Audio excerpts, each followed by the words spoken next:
Yeah, man. My name is Carlton Battz. I go by Battz. I just use my last name as my rap name. And yeah, I'm an artist. I produce, engineer. I do videography, and I dabble into a lot of stuff. So I like talent stacking, and I just want to teach others how to develop talent stacking later and bring them income for this. So Yeah, man. And one of the reasons why I thought it would be like dope to talk to you is because you are also like essentially 100% DIY, or at least as much as you can be, where yeah, 100%. you make your own social media content, which is kind of like one aspect we're going to talk about your big TikTok following. But you also make your Yeah, own music. You shoot your own music videos, and you've been kind of like you've been making or releasing music for like a year or something like yeah, that, and you have 14 tracks out, and a lot of them have videos. So you're yeah. All of them do. yeah, all of them All of, do. So like yeah, I thought you'd be kind of like a cool story because like a lot of artists talk about, oh, I can't afford to make a music video. Oh, I don't have the time to do this. And you know, sure, some people might have different situations than yours, but like I feel like you're a pretty great example of like when you work hard, even if you don't have access to like unlimited resources, things can still go pretty damn good. definitely, definitely. So I I guess agree. the first thing I thought would be cool to talk about is you got 287,000 TikTok followers. So Mhm. every musician's kind of wondering like, how do I grow on TikTok? So I guess if you could just kind of start with like, you know, how you started on the platform, how you grew, what was the first kind of success you had, and then we'll just take it from there. Yeah, definitely, bro. So I think everybody's looking for a magic answer, like, oh yeah, use this hashtag, post at this time, but it's really not that deep, man. It's basically like how hard are you willing to work? So what I do is pay. I at first because I didn't have the luxury of posting what I want because I didn't have the following. That's what Yeah. you got to be able to provide content for people to want to like you or follow you. So what I did was pay attention to trends, but add my twist to it that made sense for me because you know a lot of trends were kind of inappropriate, but I was a Christian artist, so I had to Yeah. flip it in a way where it still made sense for my brand. So man, I started off posting 10 times a day. I know that sounds a lot. So I was posting 10 videos a day. I did on like 4 or 5 trending videos, and then I did something of my own stuff, the other 5. So like, yeah, Jeez. man, it's just consistency, man. And then like it just kept going through. I get like one viral video a day, a week, and then it started doing like that. So I grew to 280,000 in like around like 2 months, and then now Oh. I've slowed it down. I lose. The thing is, I started losing 1,000 followers a day, but I was gaining 1,000 followers of people that were there for my music. So Yeah. from the outside looking in, it's like I'm staying stagnant, but I'm actually gaining people that are actually there for me while losing the other people, which is helping me because then Yeah. they won't show them the videos, and it will benefit me at the end. Yeah, and I So noticed that like when I checked out your content, like I don't know when it was, like 6 months ago or 8 months ago, you had a yeah, lot of videos that like you would get your like DJI gimbal, and you would have your yeah, phone on it, and you just be like, you know, you would just start the video in front of a mirror and be like, you're just gonna like this video because you like my gimbal or something. You did something like yeah, silly like that, and it had definitely. like 100, I don't know, 100,000 plus views. And Hmm. a lot of your content back then, it didn't seem like much of it focused on music. Yeah, it wasn't. But Yeah, when I look because I was trying now, to. it's like 100% about your music.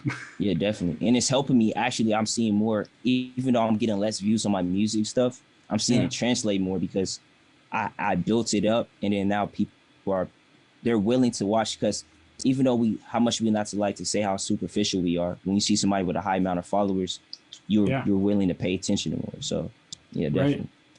Yeah. Yeah. So I guess like if, no, and someone in the chat actually asked a good question specific about like what kind of content people should make as an artist in particular. I mean, Yeah. you went out a different approach, I think, but like, you know, this guy Panama says I play guitar. I'm making 3 videos a day. Any expert advice? So like, what type of content would you say like someone should make if you can even answer that? Yeah, so how I see how the TikTok algorithm works. Say if I get a viral video, the next video, the videos that are like I posted like say a day ago will get more love, and the video that I post after that will get more love. So this is how I look at it. I'll post my guitar video, Yeah. like for the guy. Then I'll post 2 other videos that day if you want to post 3 times a day that are more view grabbers. You know, like I'm sure as a Mm. YouTuber you do it yourself. Like you got videos that you know are gonna get more views, but you got your more niche videos Yeah. that it brings more attention to. So like exactly, that's how I would think about it. Yeah, you're right about the YouTube stuff. I mean, like, I know if I have anything in the title or topic about Facebook ads and Spotify, it's going to be like one of my best performing videos. Yeah. And on one hand, I could just do that every video, but I don't. I don't want to kind of like just abuse a topic to where people get sick of me and talking about it. And then also I start repeating myself too. I'd rather like be able to make content that like, you know, people when they see it like, oh, I really want to see this because there must be an update. And so what I do in between is different types of content to try to like push in a different direction. Like for example, these types of videos, they don't often do as good as like the Facebook ad specific videos, but there's a certain amount of people on my channel who like love them.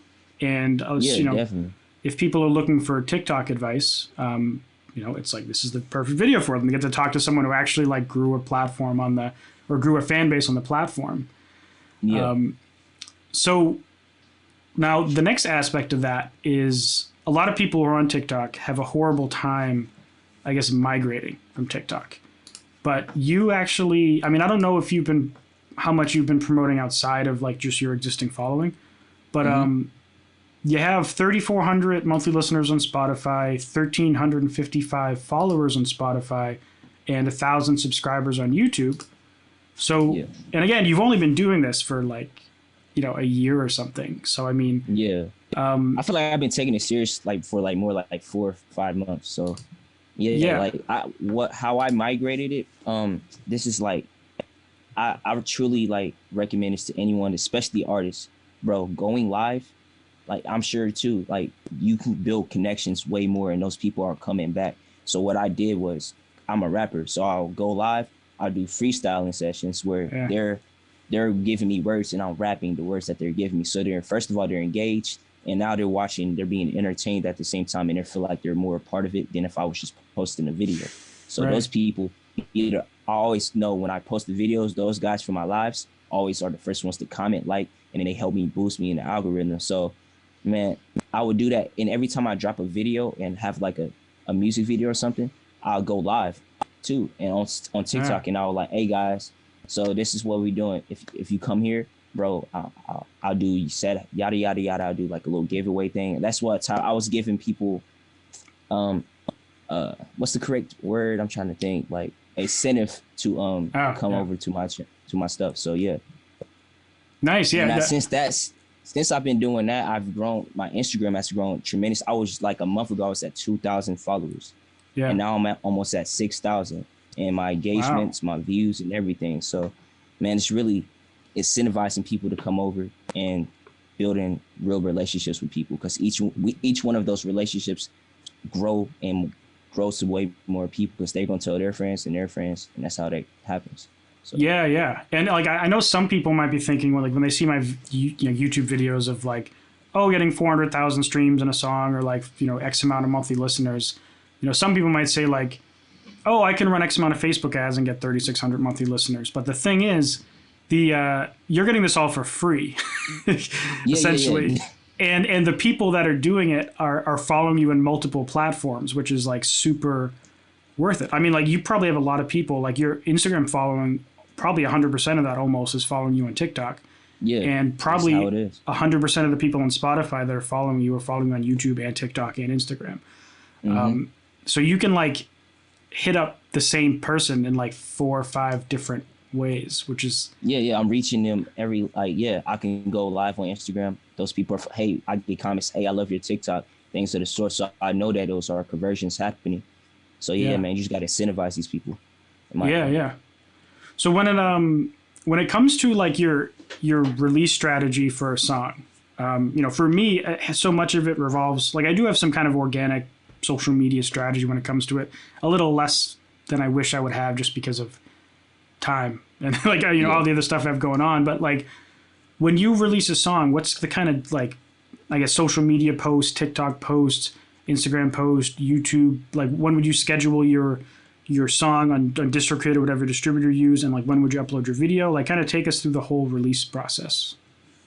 So for this year, and I think this is going to be my plan for next year, I'm currently releasing a song a week. I'm trying to build my catalog. Jesus. One of my that's a lot. Somebody named Nick D, he's basically told me, bro, it's way easier to get 1 million streams a month with 30 songs than having 5 songs for the year. You know what I mean? So Yeah. that's just my plan. I'm trying to build that. And what I've been doing lately is I've always shot a video because I feel like I can't just post on Instagram the art picture or the artwork. What can I do with that on TikTok? Just the artwork and my song in the background. People are not gonna stay there and listen. They like seeing visual. We're a visual beings. So Yeah. I have the video. I cut it up into 3 different parts, and then I just roll it out like that. I do the snippet, and then same thing with my Instagram, snippet. But what I've been doing lately as well, I've been doing ads too. I do $100 budget a week, and it doesn't hurt me at all. I'm actually making a lot of that back because now I'm starting to sell merch, Patreon and things like that. So it's paying for itself. So. Damn, I didn't even know you were going down the Patreon and merch route too. Yeah, man, I'm trying to do it. Bro, I have 2 heat presses right in front of me, man. Oh, so, you're making them, so you're not even doing print on demand. You're literally like making and fulfilling it all yourself. Yeah, I got the little circuit cutter and everything, man. So. Oh, the Cricut? Yeah, Cricut, not circuit. Yeah, it's Cricut. Oh man, that's sick. I didn't. So like when I thought you were doing DIY, I didn't realize you were doing it that DIY. Holy crap, that's awesome. Yeah, man. That's why I have that mannequin thing there. It's not weird because I put my merch on it, guys. Well, it's not actually shown in like the way the camera's set up. It doesn't see it. I'm gonna move your camera over to show the mannequin. So yeah, okay. That mannequin's been hiding in the background the whole call. So that's what he's talking about. Oh man, that's funny. Yeah. Let me get you back in the frame. But yeah, so that's sick. So when you're running, I guess that kind of makes things even more interesting. So, like, how is the merch stuff going so far? Like, do you get a decent amount of sales from like your organic following, or have you been mostly using your ads for that? Or yeah, actually, I've just starting like recently, like past like 2 or 3 weeks. And what I do is I don't make anything before I do pre-orders. Yeah. So I'll be like, hey guys, this is how much we're gonna do, and I get the people that want. They say they saw us. They say what they want, and then I get the order. They're basically paying for me to make it, so I'm not losing anything on the back end. Yeah. So I'm just profiting. So yeah, that's what I've been doing lately. Oh, sick. And I just do like a post or something. I haven't really been doing the ads because, like I said, I've been starting, so I haven't been doing that. But like, yeah, my Patreon, things of the sort, they can get discounts on there. So yeah, that's what I use. That's a really good strategy. I mean, a lot of artists, merch can be tough because a lot of people don't want to make it themselves. I mean, like, yeah, I wouldn't have the time to do it myself. Yeah, it's very time consuming, and you have to get it like right. You want everyone to look the same, so yeah, it takes time. Yeah, and like, I mean, for most people, I think they use print on demand. You know, they'll use like Teespring or Printful, which is a Shopify plugin. But then the downside with that is, like, let's say you sell a shirt for $20, Printful is going to take like 12 of it, and so you're left with 8. And then if you're running ads on it, it's like, you know, you might make nothing, or you might even lose money if you can't get your costs down. The plus with the way you're doing it is it's, you know, you can probably buy a shirt for $2. A raw. That's exactly what's happening. Yeah. So I mean, then there's like materials for the Cricut or like the heat press and stuff like that, but like still, you're probably spending, you know, $3 or $4 a shirt, and you're probably selling them. I mean, you could sell them for 20, but since they cost you so little, you could even make it like even way cheaper to try to get more sales or something. Like, you have a lot more options. Yeah, I actually haven't even thought about that. Yeah, I'm gonna actually think about that. Yes. Yeah, because like technically, I mean, you could do, if you sold a shirt for $10. I mean, like, the profit margin would be small, but you know, you'd still be in the green, and you know, then you charge them for shipping. Still be good because then I'll probably sell more. Yeah. Yeah, and the statistics say that, you know, if someone buys from you once, they're like 5 times more likely to buy from you again. So and then you have your email address, and you can contact them and say like, hey, we just came out with a new product line. You know, 25 or something for the new exclusive line or whatever. So yeah, definitely. Yeah, that's a good idea. I haven't even thought about that yet. But I know I'll eventually figure it out, but I haven't got to it yet. Yeah, man. Well, that's dope. Yeah, man. So let me peruse through the comments. So actually, yeah, that's one thing I meant to go into after the song strategy. So with the videos, I don't think I have a good way to like pull one up on stream. So I'll just encourage anyone watching, like, just type in BATTZ on YouTube and you can just check out his videos. But they look freaking great, I think. Yeah, man. Thank you. And I mean, what's your process for shooting these videos? Like, what's the Yeah, gear man, and what do you do? it's gonna be a shock. So only two. All the other videos was my phone, guys. I shot my videos on my phone with the phone gimbal. And like I said, bro, I tell people the best camera that you have is the one that you own. And it was better for me to shoot a video on my phone, learn the technology, learn the science, learn what aperture is, learn what shutter speed is, learn all these things. So when I finally upgraded to a camera, I will already have the knowledge. So when I get there, so that's just basically what my thing was. I get my girlfriend, I just tell her what to do, and she follow me with the phone, or I set it up on a tripod. I just edit it in a way where it seems very good. So yeah, that's my thing. That's sick. So did you edit the video on your phone too, or did you have like iMovie or? Yeah. I either use Final Cut, but now what I've seen what faster for me, I'll just get an SD card. I mean, I'll put it in my I take my SD card on my camera, put it in my my laptop, airdrop it to my phone, and edit it on LumaFusion. So it's been faster. I can just edit it that fast right there. Yeah. So all the people who tell me like I can't shoot a music video, it's too expensive, or I don't have a camera yet, they need to just shut up and make a video. Yeah, that's why I tell people, man, like you can do everything on your phone, guys. That's where we live in. I'm sure you paid $1,000 for that phone, man. A lot of people have. So, bro, you better use it to full capacity that you can, man. Yeah, I mean, what iPhone is that you had? Man, this is an XR. So it's not even like the newest one. It's like it's not even the newest one. It's an XR, man. I've been doing that. Yeah, that's sick. I mean, like the new phones. If someone has a phone in the last like 2 or 3 years, it probably shoots 4K. Yeah, it shoots 4K, 24 frames per second. Or when I'm doing slow motion, I do 4K, 60. And so, definitely, you can do everything from your phone. Yeah. Now, one kind of cool thing about your videos too is they don't. I mean, you looks like you use a lot of different. Either you do manual color grading or you're getting like LUTs. So, do you do your own color grades or do you get like some LUTs? I started off with LUTs, but now I got like my own LUTs that I've like set up myself, and then I do like manual color changes when I need it. Yeah. And for those of you watching that don't know what LUTs are, it stands for lookup tables.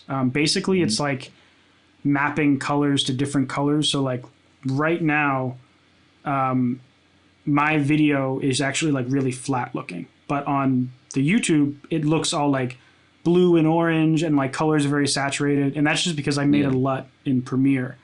And I put it on the video, and so that it kind of like grades the footage to look a certain way. So you can get something that like would look like real life and give it like a very green hue or like a purpley hue. And if you look at Battz' videos, they're all very like themed, I guess is how you would describe it. Mm-hmm. Like that's my whole goal with it too, because I wanted to like with a phone. A lot of times, like has like a look where you kind of could tell if it's a phone. So if you're not doing the color grading right, it'll be very noticeable. So I had to get it down. Yeah, and I feel like LUTs is just like such a great opportunity for people to learn, because not everybody can color grade. Nobody can sit through an hour video and learn how to color grade. So you just buy a pack, throw it on there. Which one looks the best? So yeah, that's true. I mean, it's basically like presets for your video, and it can turn something that looks like crap and something that looks good. I mean, if you saw definitely the raw footage that was coming from my camera right now, it looked very boring. And a lot of people say, "Oh, your video looks so cool" or whatever, and it's mostly because I just lit the room, color graded it, and just put lights in the right spot. And that's definitely. If I shot it if I shot this on an iPhone, people probably wouldn't notice. You probably look the same. Yeah, definitely. That's what people like don't really realize is those cameras are like they all work kind of the same. It's the only difference between this two might be like autofocus. You know what I mean? Yeah. Be able to shoot at night. So that's just the difference. Yeah, and like I guess the last one would be this wonderful bokeh. Or bokeh. Yeah. the kind of like background blur thing phones can't really do very well. Although now they can fake it pretty well. Yeah, they can fake it. But man, that's why I want to teach everybody to talent stack as best as they can. So when they get to a position where they are paying people, they already have a level of expertise to not get done dirty, and teach them tell them what they want to pay for.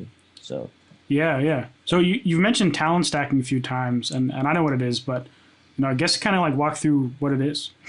yeah, man, talent stacking is basically, man, like say if I'm an artist, if I want a rapper, so the average rapper has to pay $1,000 to release a song. That's what they say, right? You got a beat, exclusive beats, $500 engineering, $250 a music video, anywhere from $100 to $500. So that's a lot of money.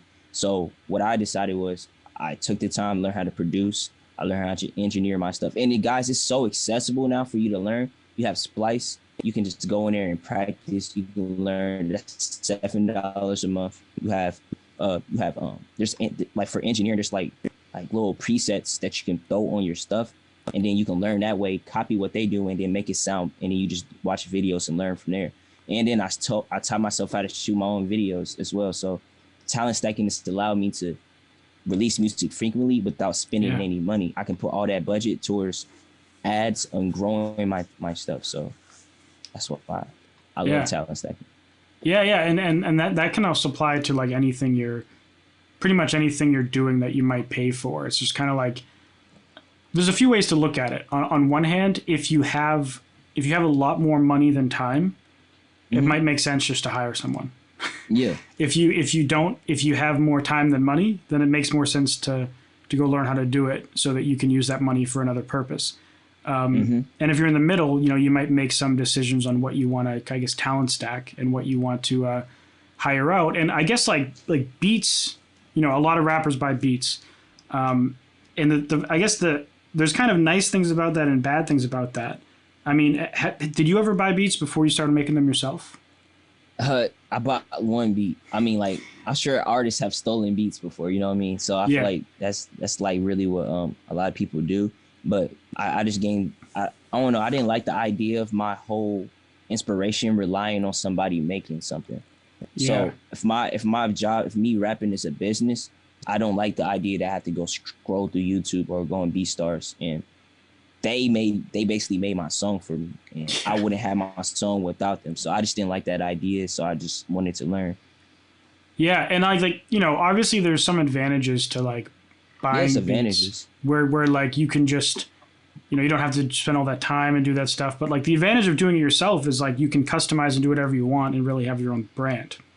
Yeah, exactly. And like now it doesn't take a long time. I think making a beat might be the fastest part of me making a song now. So like that's like a 15 to 30 minute process. So once you learn it, you spend 15, 30 minutes looking for a beat, but now you can do it yourself. So that's what I recommend. Yeah, and like it probably depends on the genre, obviously. Like, but there's a lot of like Cymatic sample packs has kind of brought the level that you need to be as a producer down a good amount, because like they sell these dope loops and kits and stuff. And I mean, I use Cymatic sample packs all the time. I mean, like a lot of people they like kind of shame people who use sample packs and loop packs. What I use it for is they make some dope drum patterns. So like I'll write my own like guitar, like my song with guitar, and I'll program the synths and do all the sound design, the production, record the vocals. But like I'll just find a really nice drum, a bunch of like different drum loops and hi-hat loops and kick sounds from Cymatics packs and use it. And sometimes I'll make songs entirely out of Cymatics loops, and then I'll add my own flair on top of it. And I don't know, people give a lot of negativity towards like sample packs, but I mean, I would call myself like a producer, and like I still use them. Like the thing about that is like when people say that, like that's literally what hip hop is, sampling. Yeah, it's you're exactly right. what it is. People take drums from like a whole different track, EQ out all the other stuff, throw it onto a song, and now that's literally a lot of Kendrick songs. So yeah, I just when people say that, I think it's a pride thing. Yeah. But yeah, and like I guess that's kind of one of the reasons I like the DIY approach so much. And I mean it sounds like that's why you like it too, is because there's a sense of pride in doing everything yourself. Yeah, and like I don't like relying on people, and I just don't like have to go to somebody for me to be able to do something. So I just do it there, and it'll be done. Especially how frequently I release music, it'll be a lot for me to have an engineer, and he has a life too. He can't be mixing the song every day, so Yeah. Yeah, I understand. Yeah, like a song a week, like honestly, most if someone asked me should I release a song a week, in most cases I'd probably say no, because on Spotify you get kind of penalized for uploading faster than once a month because of the way their algorithmic playlists work.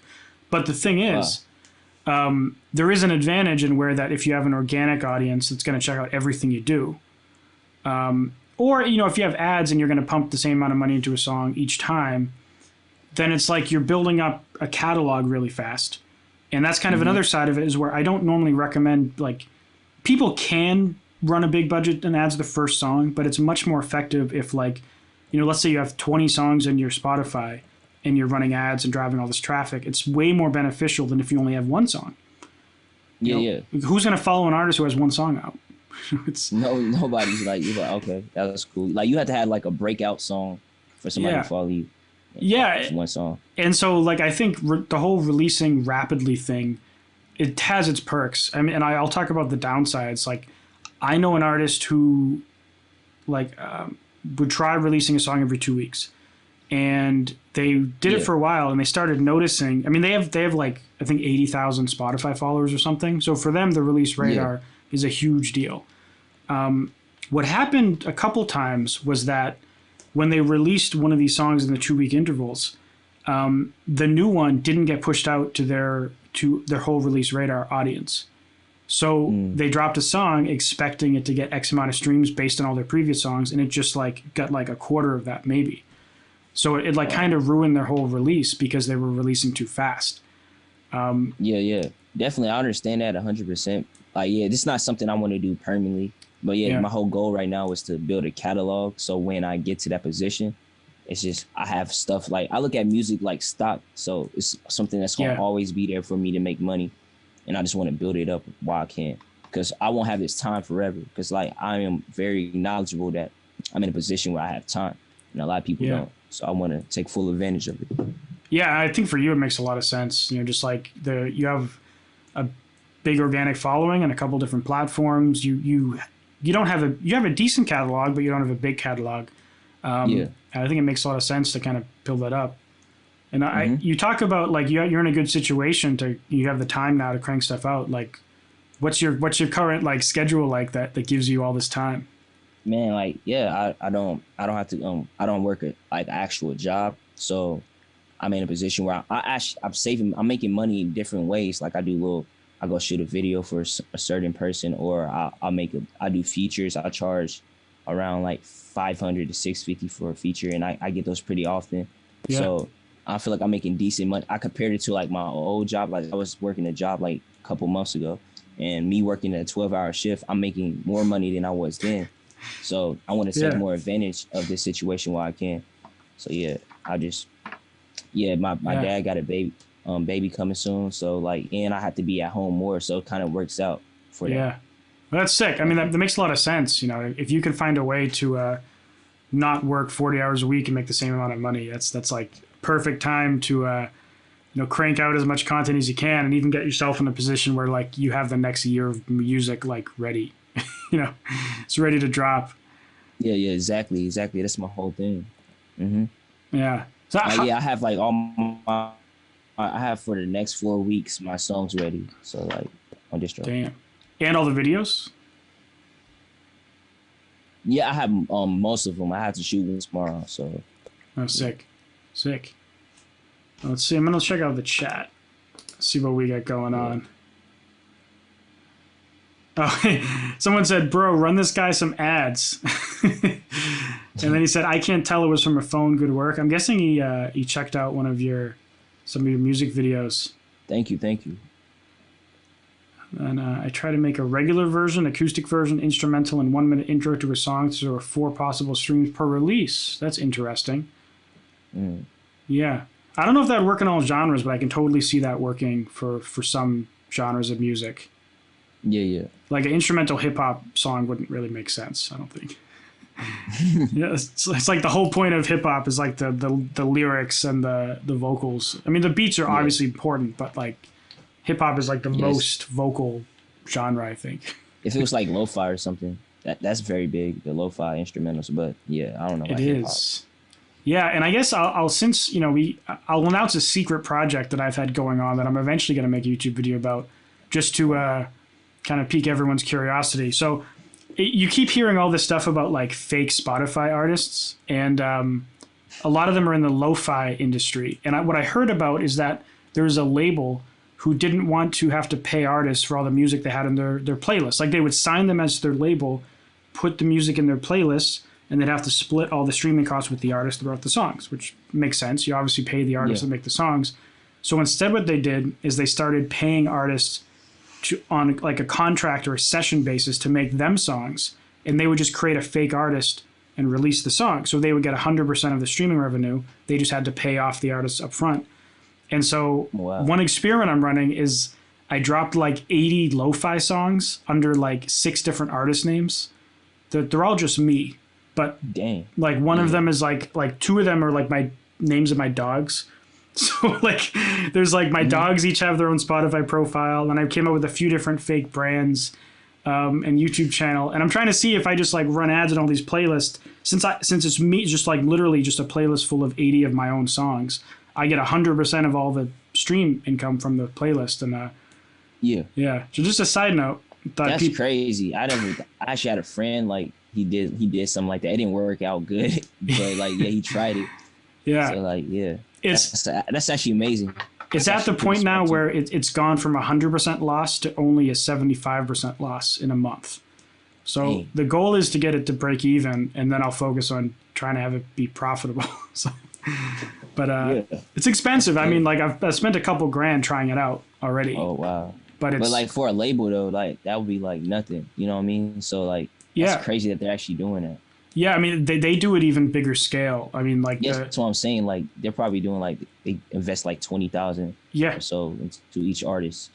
Yeah, and I mean the reason I picked lo-fi is because lo-fi, it's you can make a lo-fi track in like 20 minutes. I mean you can have interesting lo-fi, but you can there's a certain type of lo-fi on Spotify that's very basic that people listen to, and the drum patterns the same. I know exactly what you mean. So yeah, the distortiness, if that's a correct word. Yeah, distortiness. So I guess jumping back to the TikTok thing. So let's say you never did. Well, let's say like all of a sudden you looked at your TikTok and it was like vanished or something, and you were like, okay, cool, I got to go back into this and grow my following from scratch. What would you do? What would I do differently? I would start introducing my music a little earlier and work it in between and make it part of it. Because I think for the first 2 months, which when everybody was coming in, a lot of people didn't know I make music. So when I post music on it, they like, whoa, what is this? I didn't know you make music and things like that. And a lot of people weren't there for that. So if I would have shown that a little more, I think that I would have got more valuable followers. You know what I mean? And it would make more sense for me. Yeah. So that's what I would do differently. I would do the trendy stuff, but make sure I'm adding more of myself into it so people aren't surprised. Yeah, that makes sense. Would you still do the 10 videos a day? Yeah, I would start off with 10 videos a day. Yeah, I feel like it gave me so many chances though. Like, I know it sounds like a lot, but I think TikTok is a Russian roulette, man. Like it's like a luck of draw. So you can make the best video you ever made. It might not get any views on it. It's a fully organic new viewership when you're posting. So even though I have 280,000 followers, my followers when I have a viral video, my followers are not the reason that the video went viral. It's because I had new people on the For You page see it.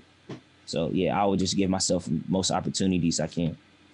Yeah, that makes sense. I mean, I don't go on TikTok very much for funsies. But back when I did, like, I never scrolled the following page. And like, I watch how my girlfriend uses TikTok, and she doesn't scroll down the following page. She scrolls down the For You page, meaning like she only sees what TikTok is recommending. And I think most people do that. Yeah, exactly. That's the thing. If it was set up differently, I might be in a way different position. If it wasn't something like that, I'll probably get like 200,000 views a video. Yeah. But that's not where it's at right now. But I think that might change later because, I feel like every platform is like that. YouTube was very rewarding at first. Even though I say still a rewarding platform, but like being an early engager in that, it was way more easier to grow. But then they kind of slow it down, and you had to do a little bit more. So I think that's with every platform actually. So yeah, did TikTok ever hook you up? I know they have like a creator fund, and they give some extra like learning resources or like meetings for people who are larger. Do they ever do that with you? Yeah, I've been invited to like a black creator little event. I just couldn't go. I had school. School. I'm mad about it to this day, but yeah, I've been sent merch. Companies hit me up to do endorsements, things like that, for like one-time videos, or I hold a water bottle in a video and they pay me. Oh, really? So, yeah. Wow. Yes. Damn, that's subtle product.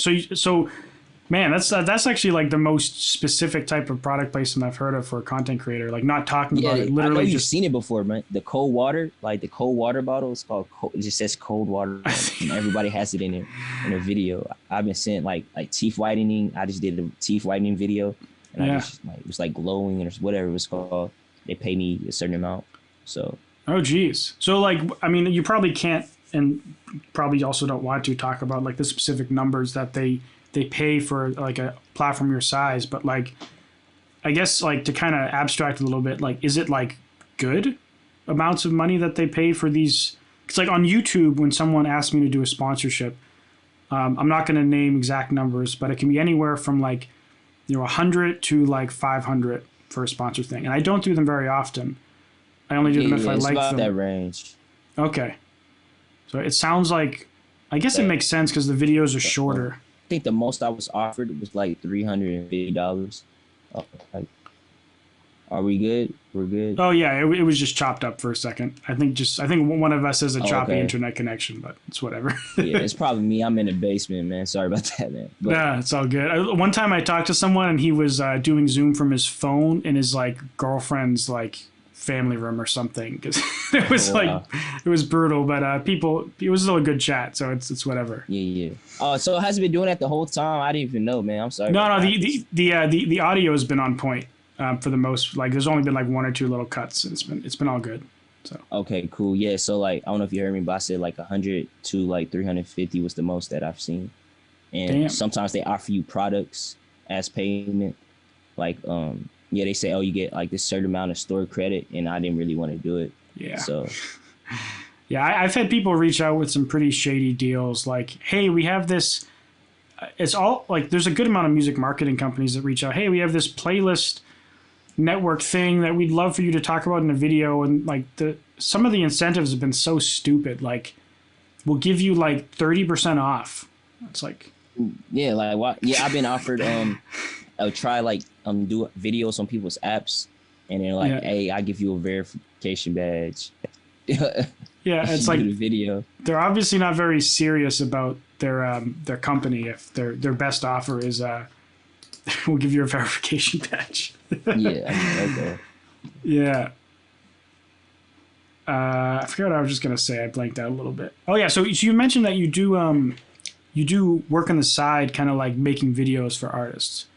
Yeah. So not necessarily artists. Like say like last thing I did was like a baby shower. Somebody wanted a baby shower recorded. Got paid for that. Somebody wanted a little commercial made for hair products. I shot that for them. So it's different little side things. That's why I like talent stacking so much, because now I have skills in other areas where I can make money. Like if somebody I have friends hit me up for engineering tips and advice, and they pay me a little bit for I just gave them little tips, or I had a beats that I just had to sit around. Same thing. So, yeah, I've noticed like that's super common when I talk to people who do music a lot. Either if they do it for a living, or they're just starting, or they're kind of in the middle period, where most of us are kind of somewhere in the middle, right? Where they have these like skills that they've made just to do music, right? I mean, like we have to get artwork, we have to get videos, we have to produce music. So we're good at video, audio, and images, essentially. And pretty much everyone I talk to has done something at some point, like outside of music, using those skills. Like, I mean, we both know Adamant, Jarrett. Yeah. Oh yeah, that's his whole job. Yeah, he does video stuff like full time, and I think for him it might have been the other way. I don't know if which He one was doing it first. He was doing the videos first, and then he translated that over to his music, which was yeah. incredible. But I think he was doing it at like his job, and then he was doing it for his music, and now he also does his own like kind of freelance stuff too. Yeah, exactly. And then I think I know a guy. I'm sorry. I know a guy that shoots his own. He shoots weddings. He made like 100 to 200K a year shooting weddings, and then he translated it over to videos and was like releasing a video with every song. So the videos were high quality because he already had those skills. So it's a lot that we like. We have these skills. Yeah. Could you say that last sentence again? It like glitched out. Oh, sorry. I said it's a lot of ways to make money when you have these certain skills. Making streams of income. Yeah, and I mean even with the marketing stuff too. I mean there's been a bunch of people who have either watched my videos or done consultation calls with me or done my course, and what they've done in their own little area or their own subgenre is they've gotten ads to work really well for them. So they went to like all the bands or artists in their area and started like doing their marketing for them. And wow. So it's like it kind of applies to everything. Like, they learn from my stuff and now they've just kind of like gone and I guess become like a me of their little bubble, right? Yeah. I seen multiple people like do like sound for their church or do like the video stuff for their church as well. So it's once you develop these skills, it can help you in many ways. Yeah. You can turn it to like a job while you're working on what you want to be your job. Yeah. And part of the reason, a lot of people think like, I want to make music. I don't want to do this, whatever this side hustle is. The way to like, I would think about it is more like music takes a long time to grow and it often takes money. And if you can't afford to do it with the money you have lying around and you can't afford to just wait while things grow, this is kind of the way that you do it. And, in a way, like music, you can make a lot of money with just music alone. But in the music industry, streaming itself is probably the least profitable thing. Like exactly merch and shows and licensing and sync and production and marketing and like video shoots, like everything else outside of that that's still in the music industry, it's probably makes more money than more just the songs on Spotify do. Especially syncs, like Ruslan is I don't want to say like how much, but like he's blended syncs with Will Smith, with Kylie, Kardashian. So like those things are way paying a lot more than what he was getting for his monthly streams. So yeah, and I mean I do know people who make full-time livings from their Spotify income, but like it's tough, right? It takes a long time. And it doesn't work for every single genre, and it's just tough. I mean, like I do know one person who does it in rock and metal music, and another person does it in hip hop. So it's possible, but you'd be way better off, I think, having some of your money coming in from streams, some of it coming from merch, some of it coming from YouTube AdSense, some of it coming from sync, and that bums some people out. But I think it's better. Yeah, you have to like. I feel like to make let's say $3,000. Say $3,000 a month. Like that's like 100,000 monthly listeners, right?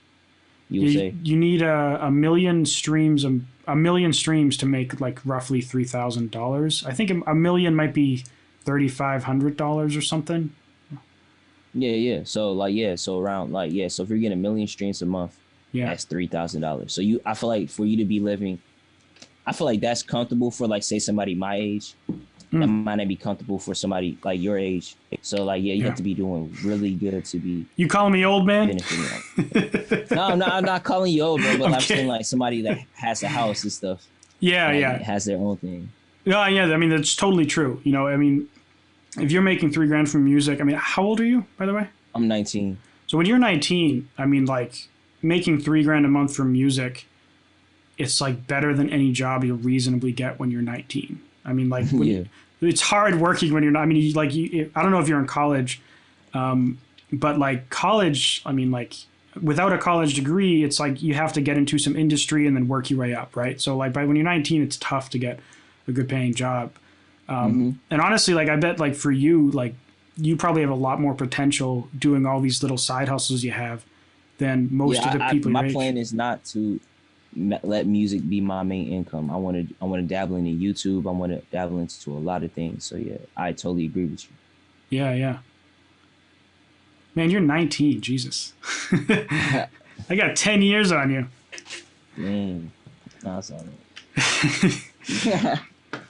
All right. I'm going to read through some of these comments because there's actually been a decent amount. I know everyone watching. I see 27 of you currently watching and there's 11 likes. So if you could, please smash that like button. I'd appreciate it. Die Low is asking, how often do you live stream on TikTok? Yeah, how often do you live stream on TikTok? So what I like to do is at least 3 times a week. I do like a little freestyle session. And what I'm finna start doing, I'm finna find a way to monetize it where I'm doing music reviews for people that want to show their music. And then the entry is you join my Patreon. So then I get a monthly thing on it. And then I'll show everybody in a TikTok live stream their song and I give a critique while they're in there. They just post a link or something. So yeah, that's what I'm finna start doing. So it's kind of like what like Ruslan's Fan Love Friday, kind of like having definitely. Nice. That seems to be a pretty good plan, honestly. I mean, like, I was doing that for a while, like a weekly music review, and I haven't done it this year yet because it's just exhausting. Exhausting. Yeah, like listening to other people's music on camera for like 2 or 3 hours straight. It's you think like, oh man, like wah. You have to sit in front of a camera and listen to people's music, but like, I mean, like it's tiring. Like, I'm just gonna be real. It's like have you done much of that yet? I mean, I did it like twice, and like it was a lot. So I wanted to get off as soon as I could. Yeah, it's just like, I don't know what it is. Just being live for like multiple hours at a time. It's like I feel like you're just feeling being watched the whole time. Like your energy's being drained. Yeah, exactly. And like a lot of you probably feel like, well, you're live streaming now, and it's like, well, that's why the stream won't go for 2 hours long, because it's like, I don't know how Joe Rogan does it, but man, that guy deserves all the praise. Exactly. And also, I think you have to have 1,000 followers on TikTok to live stream, right? Is that what the? Yeah, you have to have 1,000 to live stream. I'm gonna have to try it now that I finally have over 1,000. Yeah, and what they're starting to do is like on a For You page. So you might get people that you would never got while you're live streaming. And what I like to do too, some advice. I was cutting out. I think it's back now. I was cutting out. Sorry. No, it's back now. Dang, man, my internet, man. So like, what I like to do is when I have a video that's doing very good, I go live, because your live pops up on the For You page as well, and it boosts this. Like, you get 2 different For You pages for that one thing. So. Oh yeah. If it makes sense. Yeah, I've seen that. It's like at the top of your thing. Like, one, it'll tell you if anyone that you follow is live too. So it's a way to like actually notify your followers, which is dope.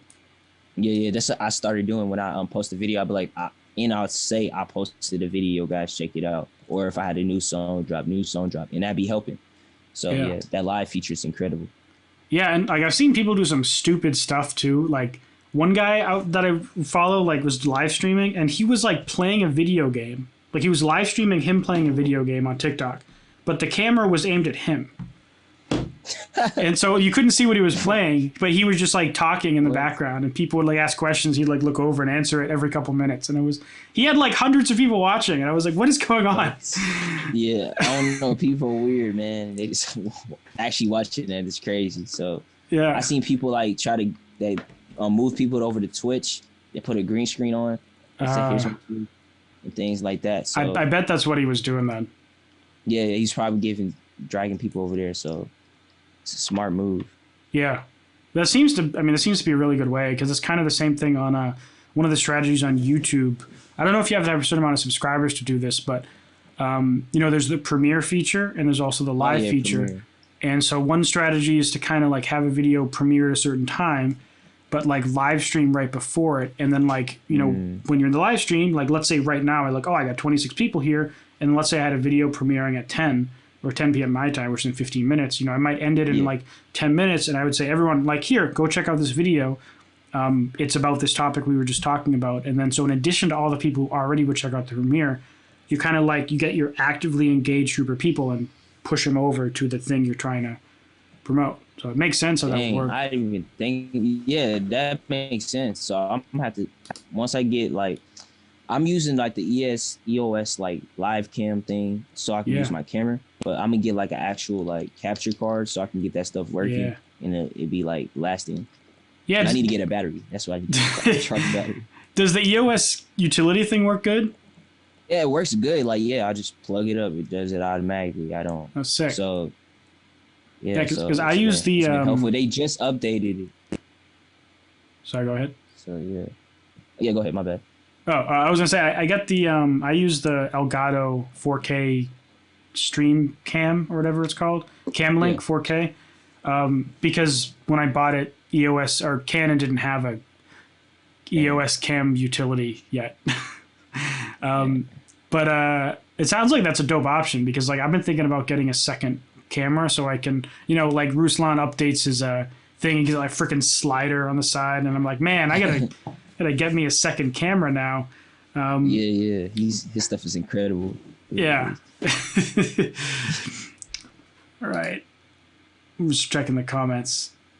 Casey Banton. Battz, how can I reach you for a collab on a summer banger? My artist name is Saint Case. Saint Case. How should people hit you up? Yeah, so in my Instagram is this BATTZ_. I have my email set it right there, and you guys hit me up. We can discuss further through there. Nice. Yeah. And then Panama Canal. I got a marketing job with Andrew's YouTube videos and building my music. No degree. Wow. We're just sick. Thanks for sharing. That's sick. I love hearing that. Mike Sarge says Battz is good people. Mad humble. Do you know Mike Sarge, or is he just saying that because Mike Sarge? Yeah, that's that. Yeah, I know it. He's the bro. So yeah. Yeah. Wait. How do you know Mike? I just seen him on like Instagram, and I watched some of his content before. I think I was watching his content before he actually followed me back. So yeah. Oh, sick. Yeah. But you know him? Yeah. We did one of these interview videos last year. Oh wow, that's crazy. Yeah, Mike. Yeah, I've watched his videos for a long time, and I think we chopped it up on Instagram Live before. So yeah. Nice. Yeah, he's a cool guy. Mike, if you're still in the chat, we should do another one of these. It's been like a freaking year, which is crazy. 2020 kind of went by in a blur. How to get followers on TikTok. So King Artifacts, how to get followers on TikTok. I'm going to give, I guess, like a nice condensed version of my recommendation for someone growing on TikTok. And then I want you to give your like recommendation based on that. Just so we can hear the differences. Because you're obviously doing much better than I am on TikTok. So I seen your stuff. You're doing pretty good, bro. Oh, thanks, man. So this is some of this is gonna apply to both YouTube and Instagram and TikTok, but like just specifically for TikTok, my advice would be like first pick a niche that is something you're good at, something you enjoy, and something people actually care about. Preferably also if there's a way you can also make money with it. But I guess that's not, if you don't care about the money part, you can skip that aspect. So pick kind of like a thing that like you're good at, people are searching for, and you care about and enjoy doing. And then make a profile that essentially is where you're going to talk about all that stuff. Post a bunch of videos a day. I've been doing 2. Battz sounds like is going to recommend a lot more. And just keep doing that. You could mix a couple things I've noticed is if you use like trending songs, that seems to help. I don't know if that's true, if that's something I've noticed. Hashtags don't seem to matter too much, but I always pick a couple anyways. And if you can fit a trending thing into the mix on a frequent basis, like once a day or every couple of days, that seems to help. So that's kind of my advice. And if you have 2 things you want to talk about, like for me, if I was going to drop music content in addition to the music marketing content, I would make a separate profile because I feel like the people who follow me on there for the music marketing would be like, this is bullshit, I don't care about it. Kind of like if I just started dropping videos on this channel showing how I make music in Ableton Live and then how I edit my vocals. Like I used to do that but I noticed that it would just go horrible because I'd have essentially, no matter which type of video I uploaded, I was alienating half my audience.